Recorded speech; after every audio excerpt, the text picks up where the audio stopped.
Hi, everybody, and welcome to Exegetically Speaking, a podcast of the friends and faculty of Wheaton College, Wheaton, Illinois, and the Lanier Theological Library in Houston, Texas.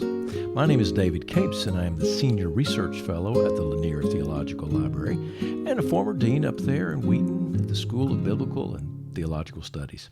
Our purpose in these podcasts is really very simple. We want to promote the study of biblical languages, Greek, Hebrew, Aramaic, so we can read the Bible more faithfully, study it more fully, and not just read it, but to live it.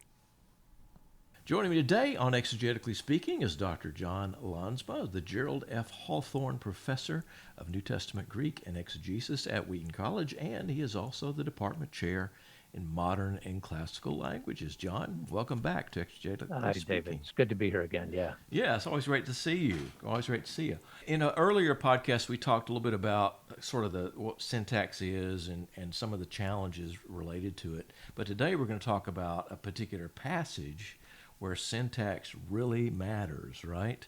In trying to understand this text.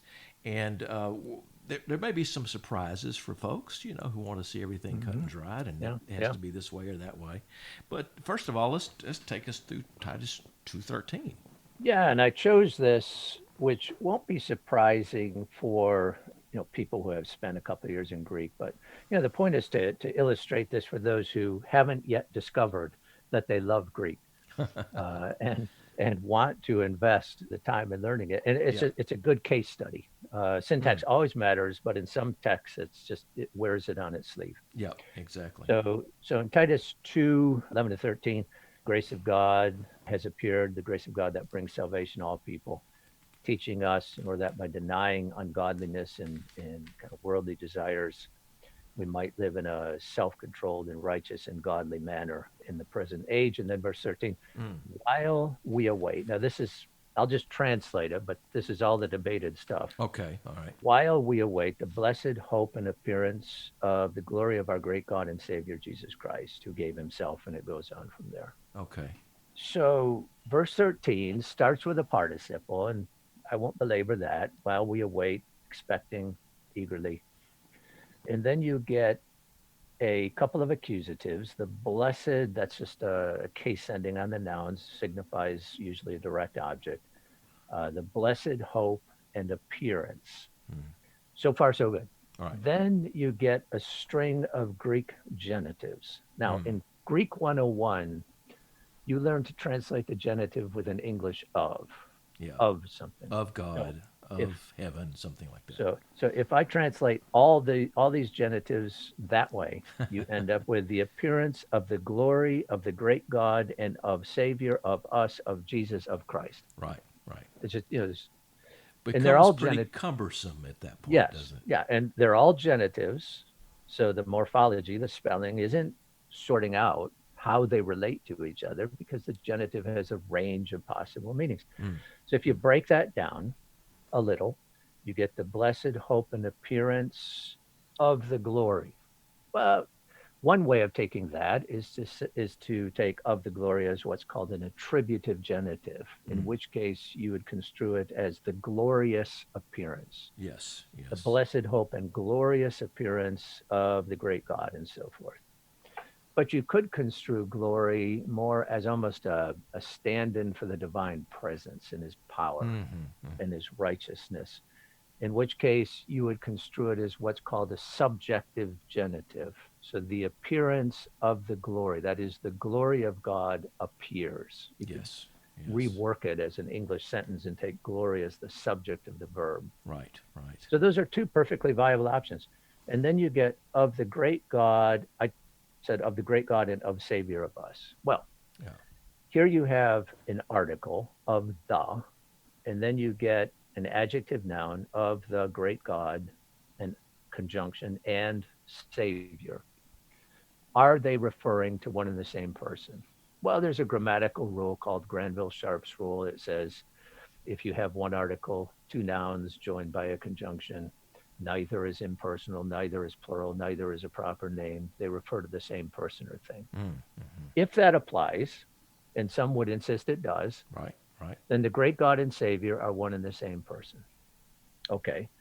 Then you get of us, no real controversy there, our great God and Savior, and then Jesus Christ, one name.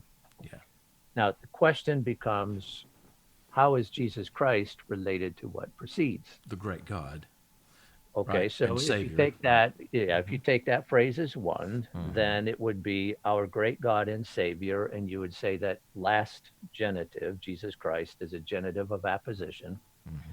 And so Jesus Christ is the great God and Savior, which is a remarkable Christological statement. It's an amazing claim, right? Yes, it is, Yeah. if that's what it says. Yeah. There are those who argue no. In fact, it's the appearance of the great God, of the glory of the great God on the one hand, and our Savior, Jesus Christ, on the other hand. Mm-hmm. So the appearance, Grammatic, the appearance of two instead of one, right? yeah. Now, grammatically, less likely. But as we Mm-hmm. said in an earlier podcast, it's more like Pirates of the Caribbean, not so much a code as a set of guidelines. There are plenty of examples of broken grammar in the New Testament. This could Yep. be another one. Mm-hmm. So grammatically not likely, but theoretically possible. Well, one of the But there's one challenge, more option.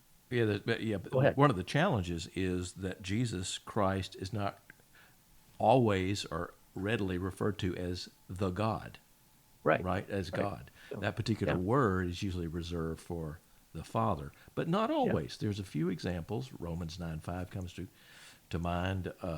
Titus 2:13 obviously comes to mind as well. What's that other option? Well, most interpreters stop there and say, well, then that settles it. The grammar settles it.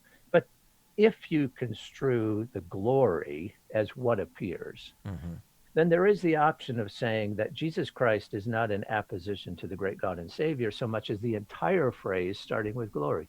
So it's the appearance of the glory of the great God and Savior, and Jesus Christ is the glory of the great God and Savior. Oh, I see.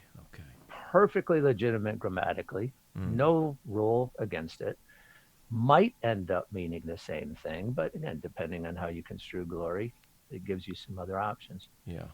So, all that just illustrates that learning grammar doesn't necessarily solve exegetical problems, but it enables you to talk about them authoritatively Yeah. and to engage in debate intelligently. That's your goal Yeah. as a student of Greek. And at some level, it helps you sort of understand why translations are as they are, right? Yeah, right. I mean, right. you have one Yeah. translation that might differ on a text with another, and both be perfectly legitimate readings in terms Absolutely. of the syntax. Yep. Yep. John, great That's right. word today. Thanks for being with us on Exegetically Thank you. Speaking. Thank you. Thanks to Silvio Vasquez, Rebecca Larson, and Krista Sanchez for helping us to produce this podcast. Thanks as well to Phil Keggy for our music.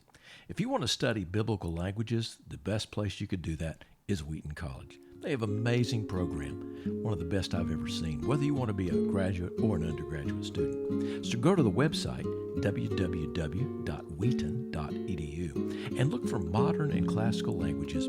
Get started today. If you have questions or comments about this podcast, we'd love to hear from you. Contact us at exegetically.speaking@wheaton.edu. That's exegetically.speaking@wheaton.edu. Thanks for listening.